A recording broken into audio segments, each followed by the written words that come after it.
Hi people, you are welcome to Umek Real Estate Construction Services Limited. In this channel, we are going to be telling you the details of our projects, the cost, and how you also can get your own project into completion.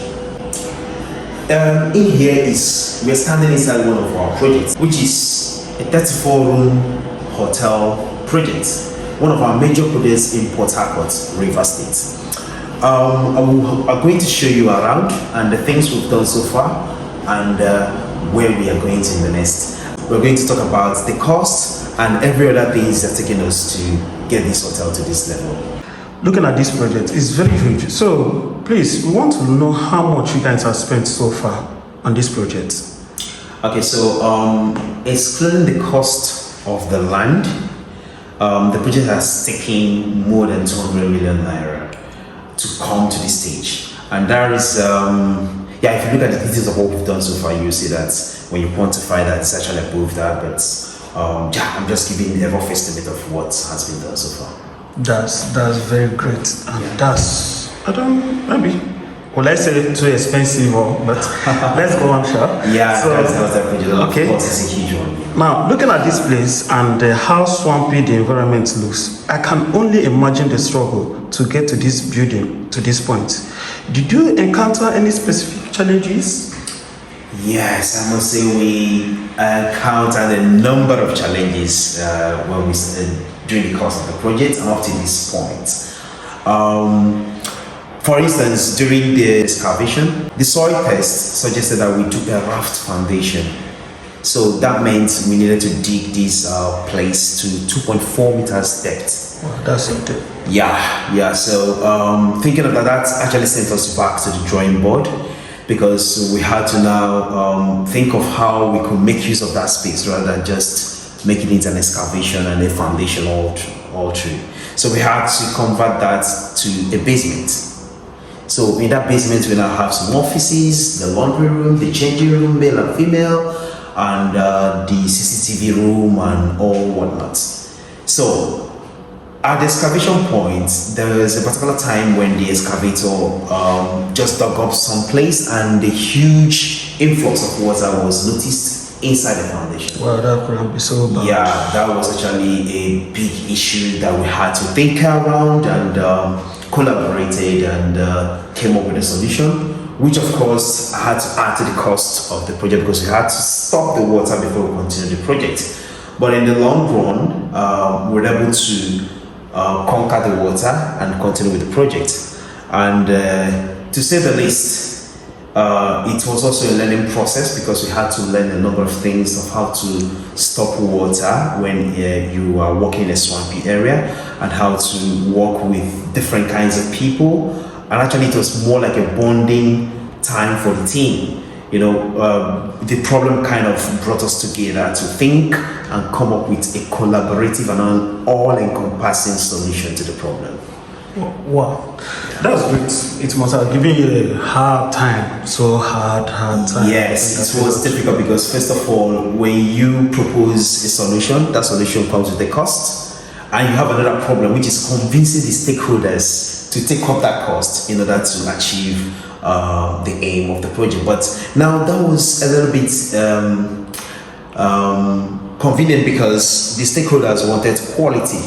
So we now use that quality as the bargaining chip when we're trying to bring in the cost of stopping the water because, according to the structural engineer, the water would have tampered with the structural integrity of the foundation.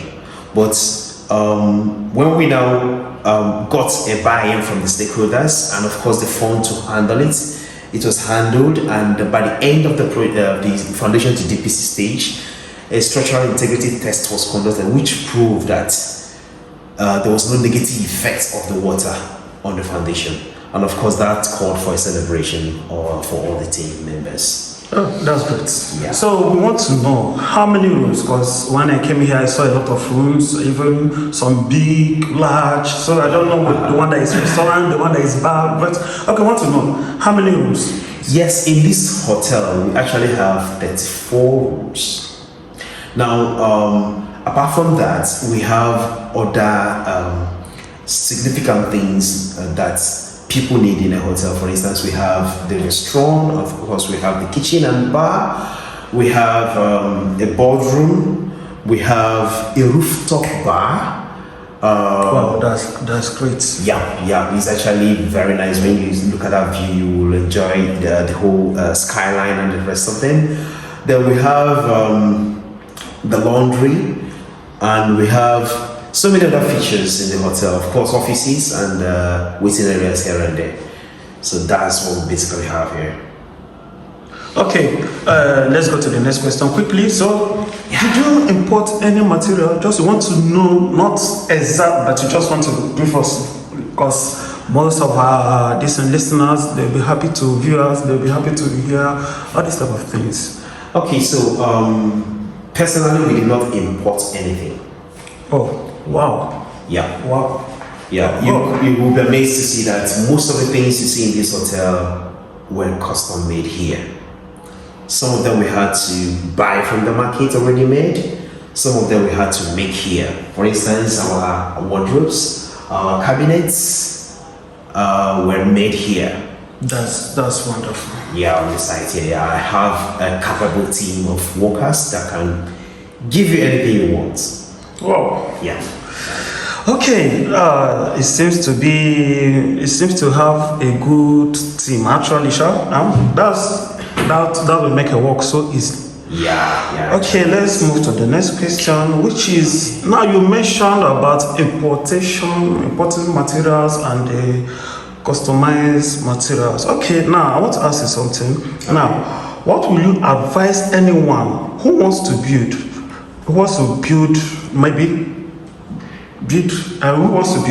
okay, in terms of importing and customized material? So which one is more stronger, which one is more okay, which one is more durable?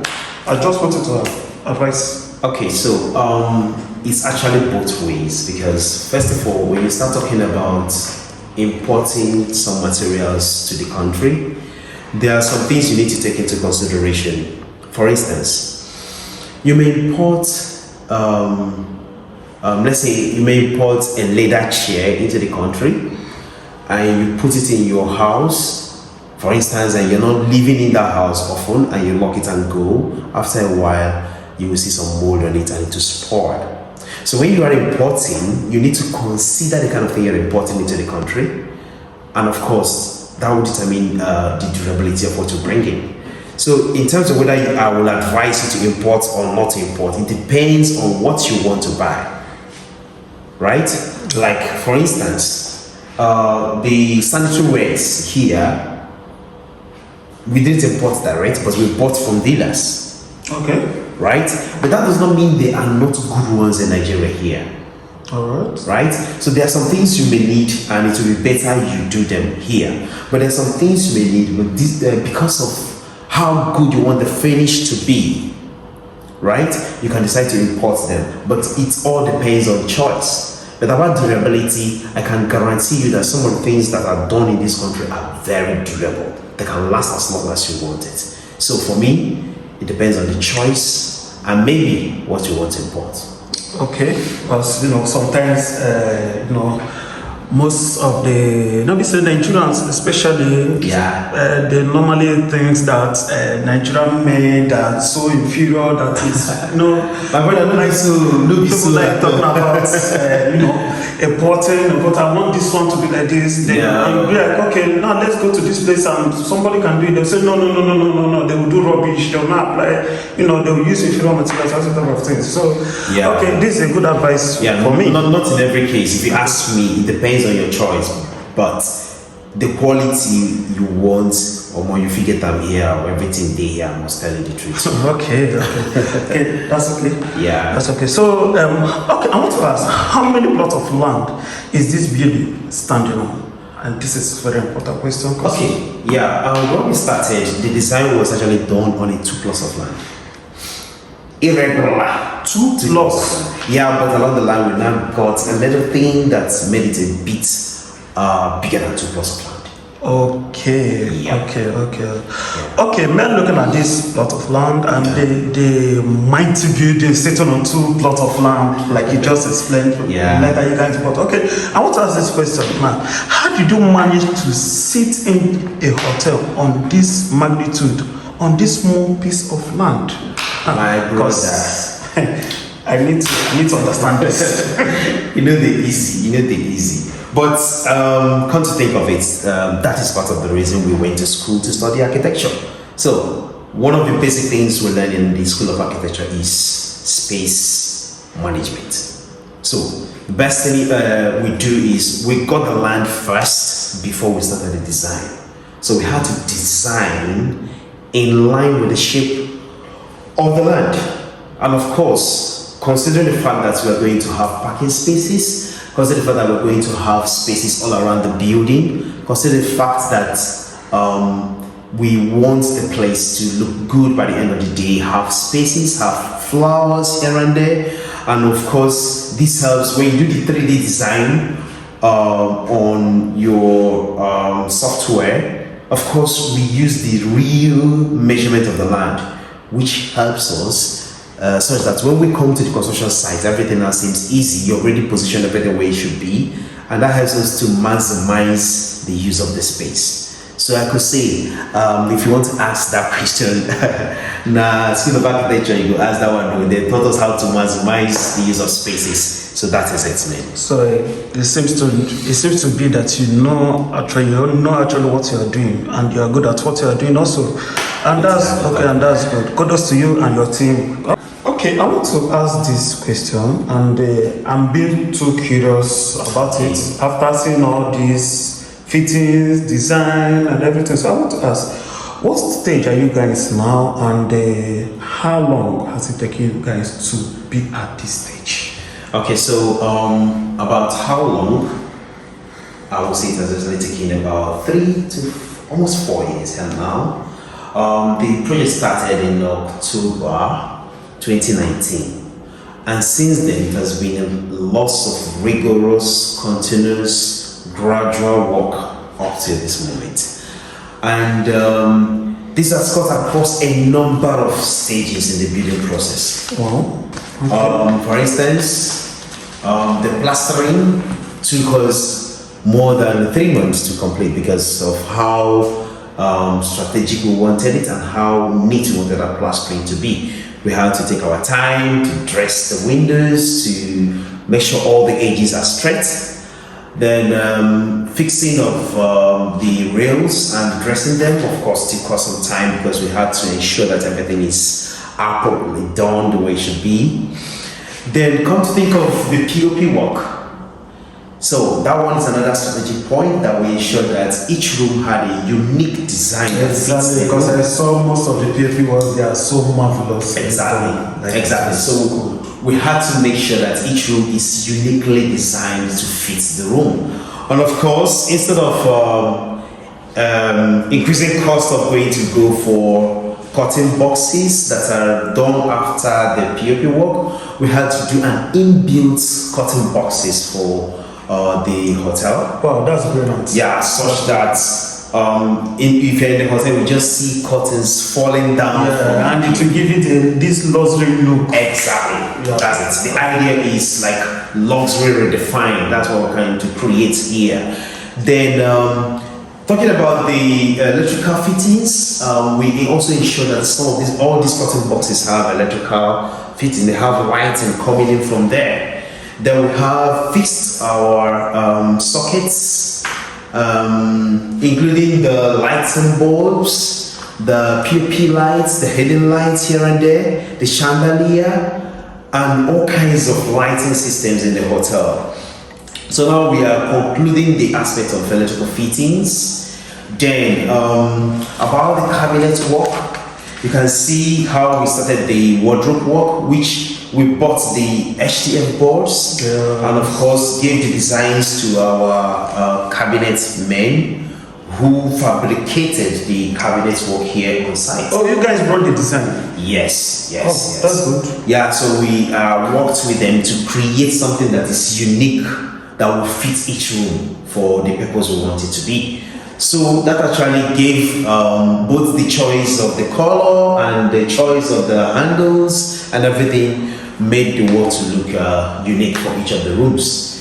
Then about the room cabinets, we just didn't go for one make fits all. We had to think and create something that will fit each room. For instance, what is in this room is different from what is in the room that is next to it.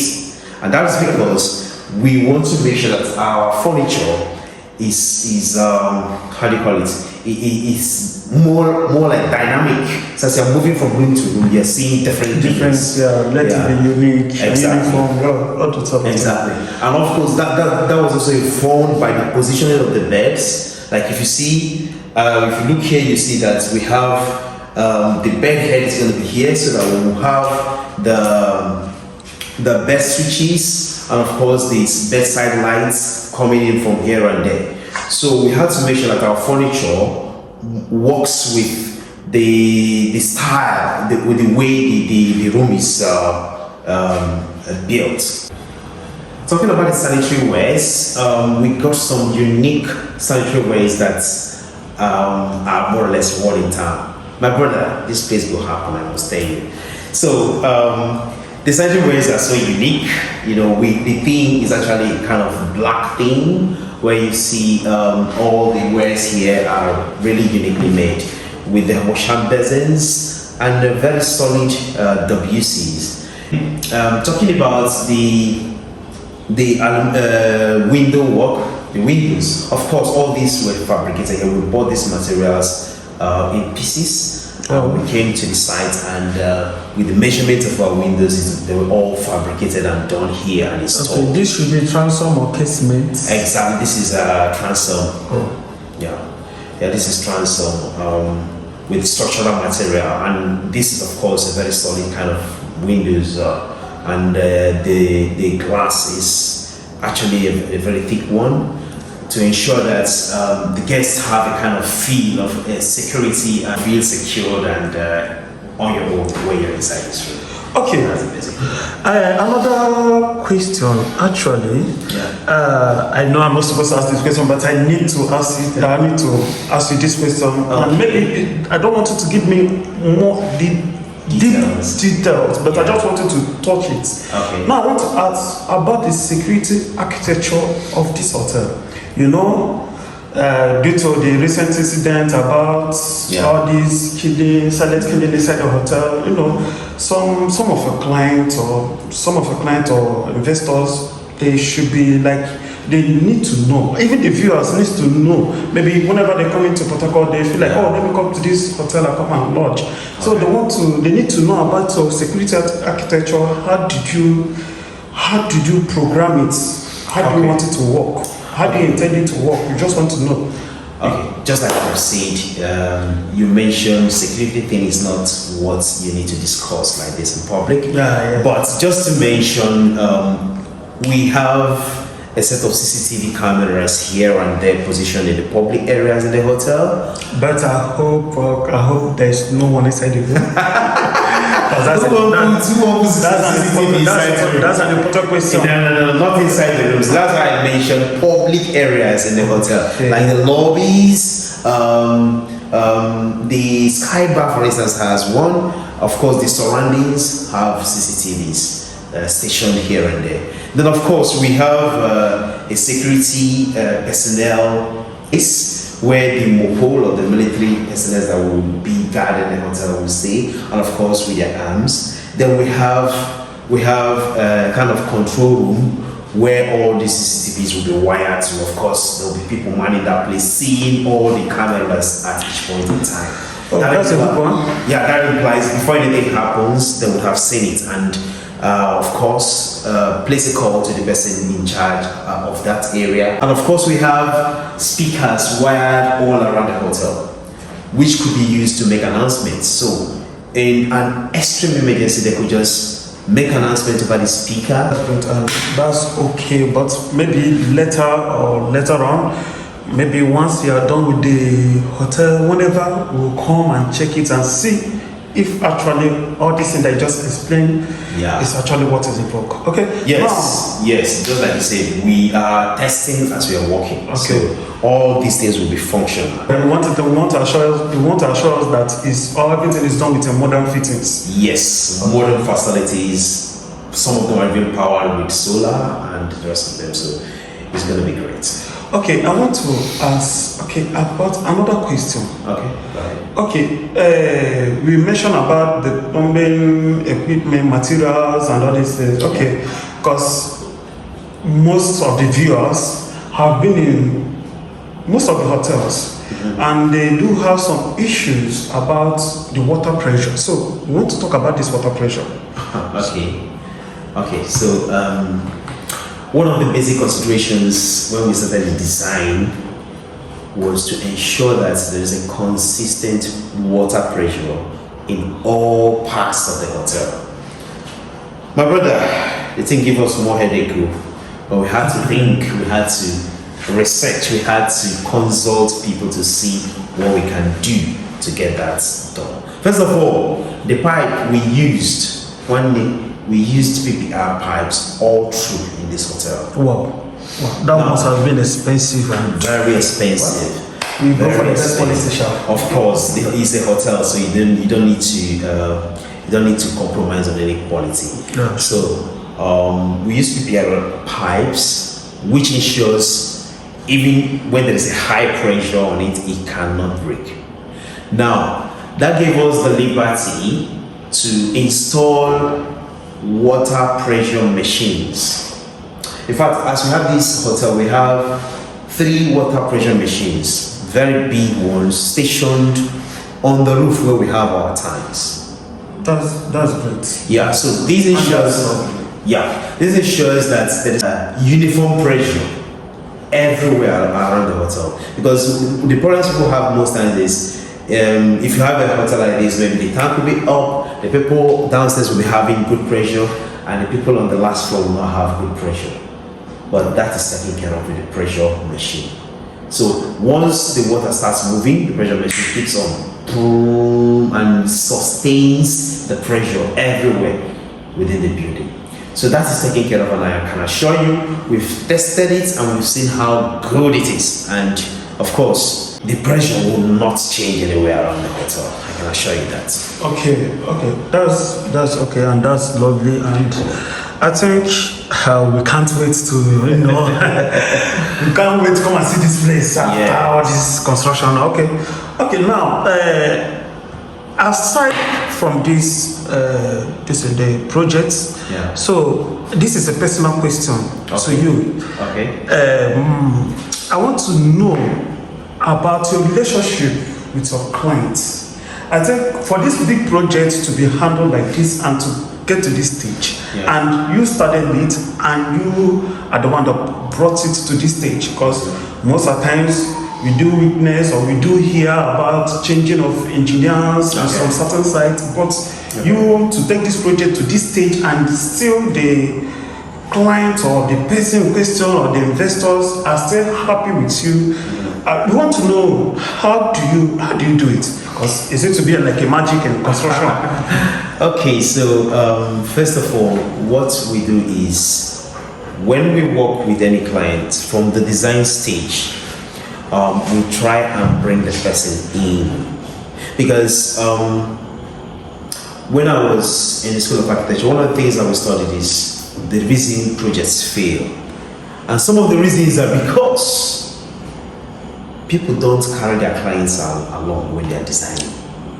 If it doesn't make a good design 5-bedroom duplex, I will carry waiting in my mind where I want design. I just carry them, convince you to take it. By the end of the day, the client will not like the project. So what we do in our design is, you tell us what you want.